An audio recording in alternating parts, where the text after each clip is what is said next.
Victor ഹ്യൂഗോയുടെ പാവങ്ങൾ novel തർജുമയുടെ ശതാബ്ദി ആചരണ സമ്മേളനം കായംകുളത്ത് നടത്തി.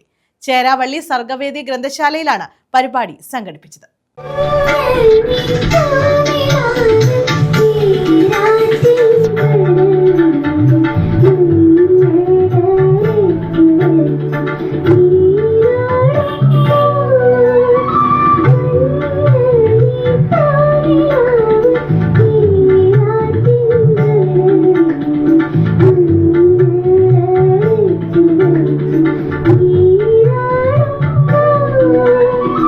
വിക്ടർ ഹ്യൂഗോയുടെ പാവങ്ങൾ നോവലിന്റെ മലയാള പരിഭാഷയുടെ ശതാബ്ദിയാണ് കായംകുളത്ത് ആഘോഷിച്ചത്.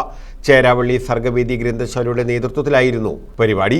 നോവൽ നാലപ്പാട്ട് നാരായണ മേനോൻ മലയാളത്തിലേക്ക് പരിഭാഷപ്പെടുത്തിയതിന്റെ ശതാബ്ദിയാണ് സംഘടിപ്പിച്ചത്. അധ്യാപകനും സാംസ്കാരിക പ്രവർത്തകനുമായ ബി ദിലീപൻ ഉദ്ഘാടനം ചെയ്തു.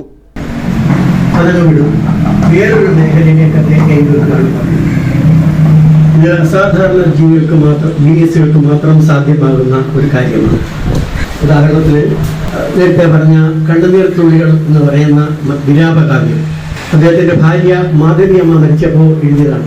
ഇത് ഇംഗ്ലണ്ടിലെ വിക്ടോറിയൻ കവിയായ ടെന്നിസന്റെ ഇൻ മെമ്മോറിയം എന്ന പേരുള്ള വളരെ പ്രസിദ്ധമായ ഒരു വിലാപകാവ്യത്തിന്റെ മറ്റൊരു പതിപ്പാണ്.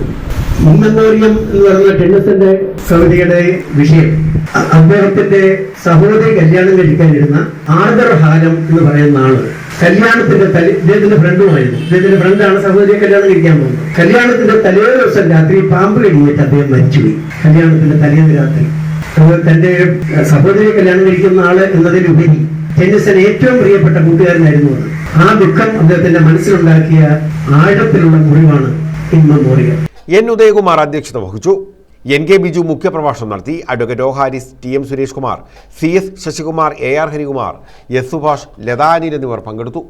അവിടെ സാറ് പറഞ്ഞതുപോലെ മറ്റുകാരനായിരുന്നു ജീവാജി.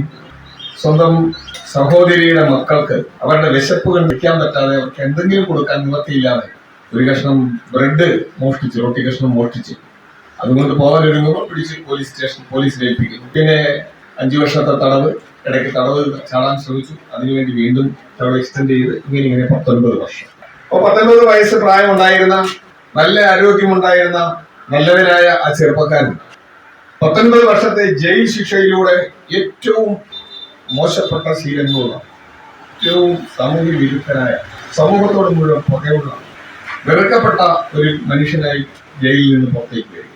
News bureau, Kayamkulam.